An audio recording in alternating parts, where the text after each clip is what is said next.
Greetings, Quester, and welcome to Tiny Meeples' Big Talk with Matt and Richard. Welcome to Tiny Meeples' Big Talk, and this time we are going to talk about aliens. This is terrifying one here, who is a bobblehead. Even as a bobblehead, they're pretty scary, aren't they, actually? But this is a little xenomorph we have in our midst. What we're actually going to talk about is the fact that, well, this guy's sitting on an egg, isn't he? So, yeah, as you know, aliens appear when somebody has been got by a facehugger. Yeah. And then the alien bursts out of that person's chest a bit later at dinner. So, we are going to think about what would be the most terrifying host for a facehugger.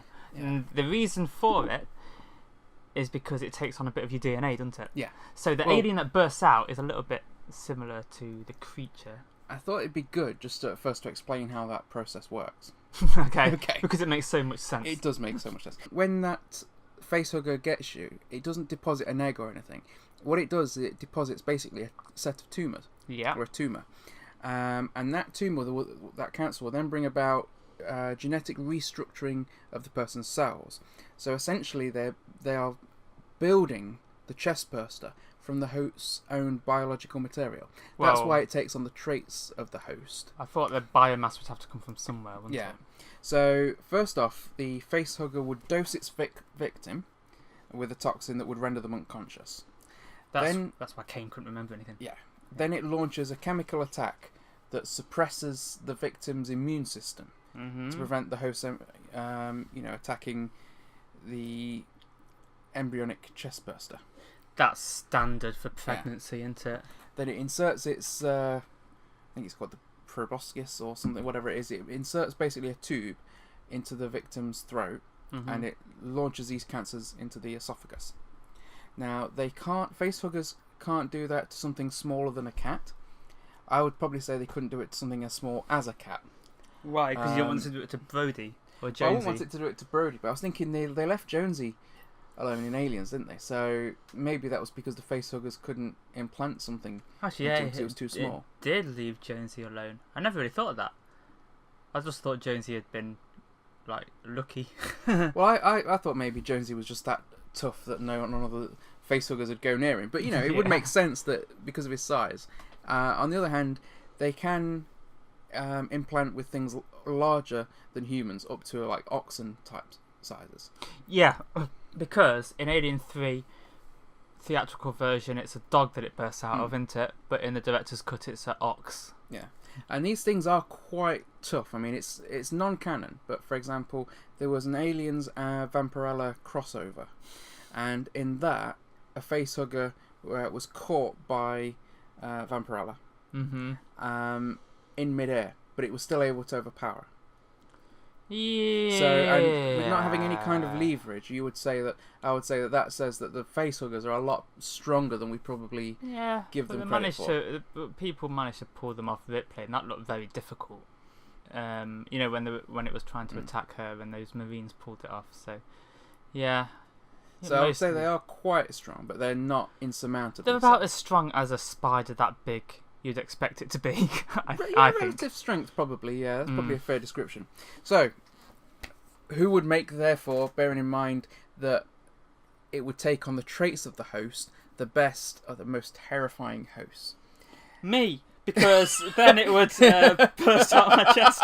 That's the first thing I thought of. Yeah? But I know what you were going for. So I did think of people like the Hulk, because, like, can you imagine one of these that you couldn't get angry? Otherwise it would turn green and get even bigger. They seem pretty angry all the time, though, so I don't know if that's I mean, you haven't seen my list, because I did write a couple of... not a big list, keeping it short, but I did write a couple of names down here that I thought would be particularly terrifying. The top of the list, and the only one on my list that I am really dubious about the viability of it was the Hulk. Now, the reason I say I'm not sure about the viability of the Hulk has regenerative powers. He can heal himself. Yeah. So would he be able to heal the tumours? Now, that's one question. The other thing is... Well, if he didn't get tumours from all that gamma rays, then... Well, he is susceptible to gamma radiation. It's one of his weaknesses, is radiation. Okay, then. But I was just thinking, the Hulk can be affected by toxic substances. Mm-hmm. He can be gassed. So that ability to render him unconscious might work, especially if they attacked him as Bruce Banner and not as the Hulk. I think I imagined more the Facehugger getting Banner before he managed to get angry. Before he turned into the he'd be Hulk. pretty angry with one jumping at him, but I think once it's rendered him unconscious, it'd be a bit This is difficult. what I was kind of thinking. So you'd get that, you'd get unconscious. Now the question here is, would this toxin that they use to suppress the host immune system, would it be able to suppress the Hulk's healing power? Now, Nah. Let's assume, just for the sake dreaming, man. Yeah. But let's assume. I mean, that's the big question there. But let's assume, for the sake of argument, that it could. Okay. Imagine an alien that got bigger, stronger, and greener the more it got angry. That's what I was thinking. And you don't really like to shoot aliens because of the acid blood, if you're near it. But bullets tend to bounce off the Hulk anyway, so they'd be even tougher. Really. And I was thinking, considering the Hulk's ability to withstand enormous concussive blasts and projectiles, Molyneux. You couldn't take off and nuke him from orbit. No, yeah, he'd like that. That's just playing right into his hands, you know. I mean, Yeah. this I think is probably in many ways one of the more terrifying concepts. If you had basically a green raged gamma radiating xenomorph, that would be pretty terrifying to deal with. So if you think that the Hulk's regenerating ability would make him a little bit more difficult for it to work on, would that go for Wolverine as well?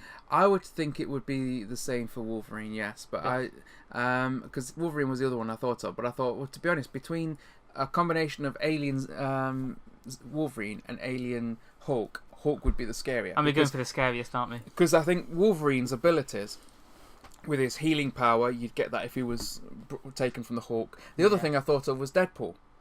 Because then you just have a wisecracking alien, and that just wouldn't be scary at all. Yeah, the alien with the mouth and the little mouth, and both wisecracking. Yeah. So, but if he was the Hulk, he'd have that healing regenerator. You'd get stronger constantly the longer he was fighting. Angry. It would just be totally terrifying.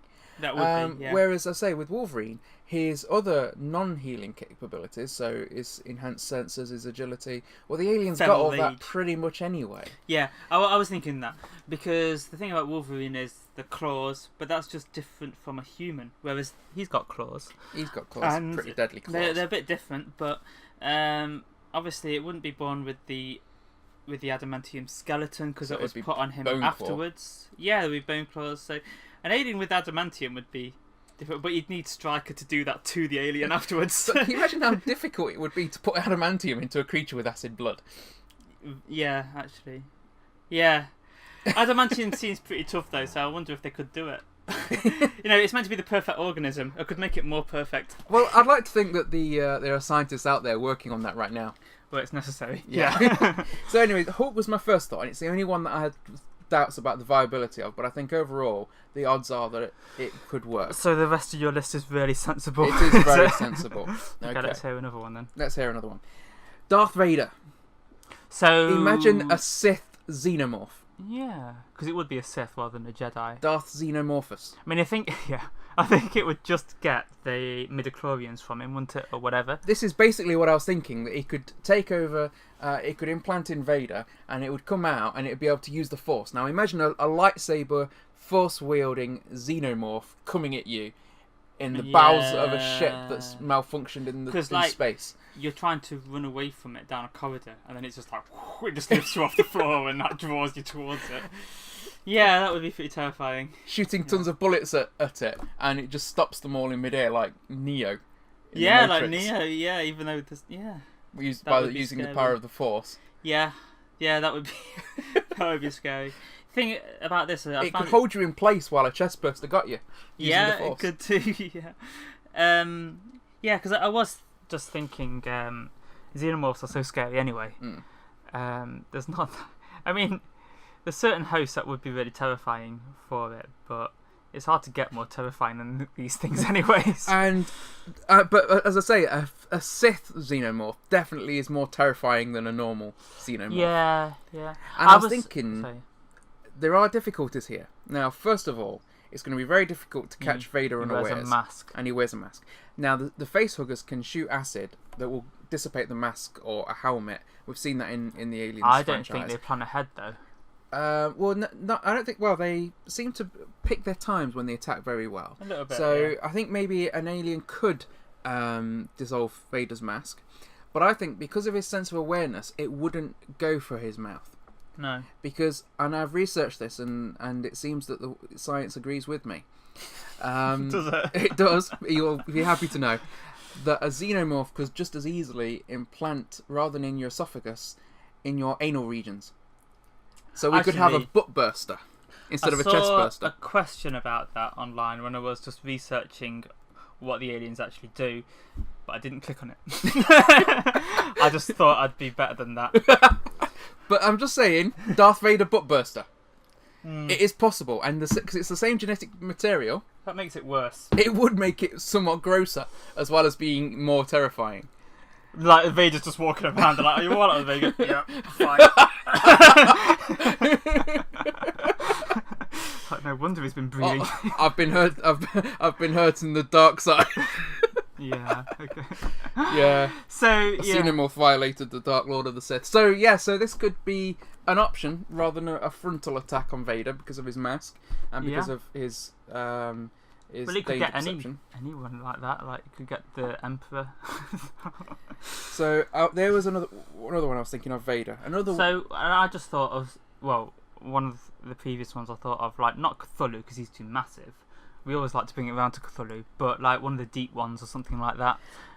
Was something from the Lovecraft universe, because anything from the Lovecraft universe would make it more terrifying. These are so scary, but these are like a bioweapon type thing.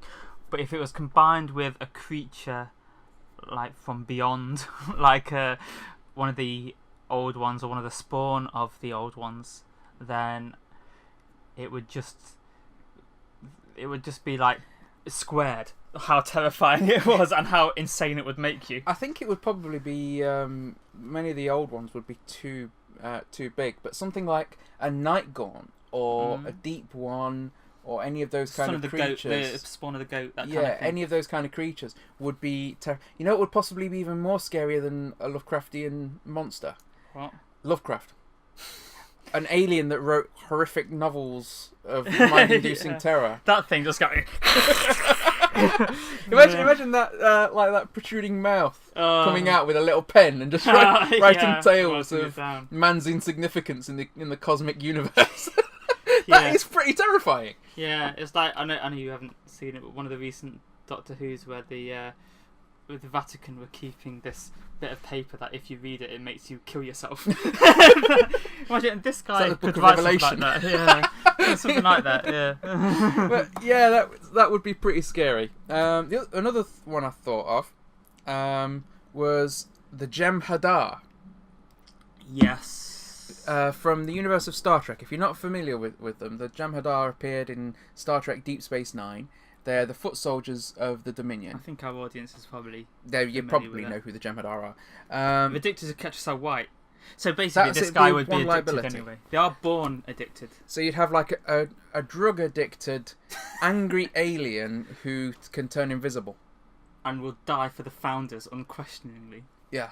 Yeah, like the drones for the Queen. It's got a nice flow there. But as I say, I just think invisibility would be pretty scary. A xenomorph that can disappear when you're shooting at it and just appear behind you. I mean, they kind of do that anyway because they're great at sneaking around. Yeah, but it'd be even better if they can actually shroud. Yeah, that would be pretty scary. Well, from the Star Trek universe, the other one I was thinking of, well, the one that came to mind to me was the Hirogen, just because they're so massive and tough and obsessed with hunting. It's like they seem a bit more pragmatic. Like the Hirogen are like the predators. Yeah, as opposed a little bit of the Alien Predator series. Very much in that vein. But it's like the Hirogen just can't stop. Like even when they have captured the whole of Voyager, like they create the holodeck so they can carry on hunting constantly. And if an alien was to capture you and be wanting to do that kind of scenario, that would be horrible. Can you imagine like a Chestburster Hirogen and a Chestburster Jem'Hadar squaring off? Yeah. That would be pretty cool. Fighting on a derelict ship. Because after I thought of the Jem'Hadar, I thought, would there be any more races that would be more scary than a Jem'Hadar xenomorph? And I thought, well, a Klingon xenomorph would be cool, but that would just be one that wanted to battle everything. Yeah. Wouldn't be particularly any more scary. It would just stand toe to toe with you, wouldn't it? I thought maybe a Xeno Borg or a Xeno Q. I was thinking about the Xenoborg, but I thought it's more they would assimilate the xenomorph after it bursts out of somebody else. It's an assimilated xenomorph. That would be pretty terrible. Be pretty terrifying. Yeah, I don't think they could get one on Q. No, I did think, imagine that. Yeah, realistically, it just couldn't happen. I just suddenly thought, a Q with xenomorph-like tendencies. Unlimited abilities over space-time. Yeah. I mean, a xenomorph with unlimited abilities over space-time would be terrifying, but it just could never happen because a Q would never allow it to happen. Let's keep it realistic. Although, he did get punched by Cisco, let us not forget that. Yes. And then he never had any more problems with Q. But now we're going off topic. Let's reel it in. So a Cisco xenomorph. A Cisco xenomorph would be scary. I was thinking about a lot of the captains actually. Just imagine. Well, I did think about maybe a Xeno Kirk, but a Xeno Kirk would just want to have his shirt ripped all the time and get into weird fights with a Gorn. Yeah, chasing alien babes. Basically, that does it anyway. Yeah, and a Xeno Janeway would just have crew lost in the Delta Quadrant. So yeah, drink lots of coffee, go on a vendetta. Yeah. But a Xeno Jem'Hadar would be terrifying, I think. Yeah, the definitely. Only other one that I thought of, similar in vein to the Hawk, would be a Xeno Superman. Yeah. Or a Xeno Aquaman that would come at you from underwater. Again, the Aquaman like a seaborne version of Xenomorphs. If you were anywhere near the sea, then yeah. As far inland as we are, I don't think we need to worry. But we've already got deep ones to give us nightmares about going in the sea, haven't we? So we have. That's why I stay here. Those were my thoughts on the most terrifying hosts. Yeah, those are some pretty terrifying hosts. I was just thinking a bit outside the box on this one, really. I mean, I thought of a lot of similar ones to you about what would make a powerful one, but I was also just thinking about the Chestburster itself, like that kind of happening. One thing that immediately came to mind was the Queen, because then it would make an alien queen. And that's a lot worse than a normal xenomorph. But then I was just thinking, any kind of public figure, however bad a speech can be, if somebody suddenly just starts screaming and a chest is going, that's got to be the worst speech in the world. That would be a horrible way for Donald Trump to end a rant. That's what I was thinking, a Trump xenomorph bursts out during a speech and then just goes and makes friends with Putin. And a Putin xenomorph would be terrible. It would just be like a xenomorph going around conquering countries and posing on the back of horses. Yeah, and get an amazing approval rating in his own country. But again, off topic. So reeling it in, no, it's on topic.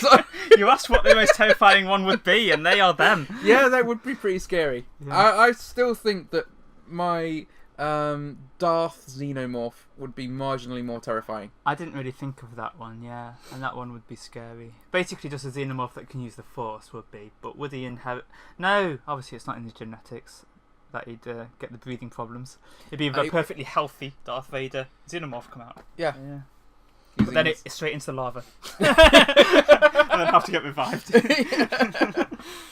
So for me, that I think is definitely the top of the bill. Even scarier than a Xenomorph Hulk, a Xenomorph Jem'Hadar, a Xenomorph Superman, and even scarier than, dare we say it, a Xeno Deadpool. That just be going around cracking jokes. Yeah, Captain Xenomorph. No, just Xenomorph. Just Xenomorph, yeah. So, that's what we've been thinking of as the scariest... Yeah. The scariest host for a facehugger. Please don't try thinking about it at home. Especially before you go to sleep. That will give you terrifying nightmares. Yeah. And that's what Lovecraft's for. It is. Yeah. So let us know what you think. Please, we'd love to hear your thoughts on what would terrify you more than any of those. And even, can you think of something as scary as a xenomorph Aquaman? Yeah, give us some more nightmares. Yeah. We don't have enough. Tell us what you think. Farewell, Quester. To find out about other productions by the Meddlesome Meeples, then check out our channel or rendezvous with us at meddlesomemeeples.com. Until next time, Quester, farewell and keep thine axe sharp.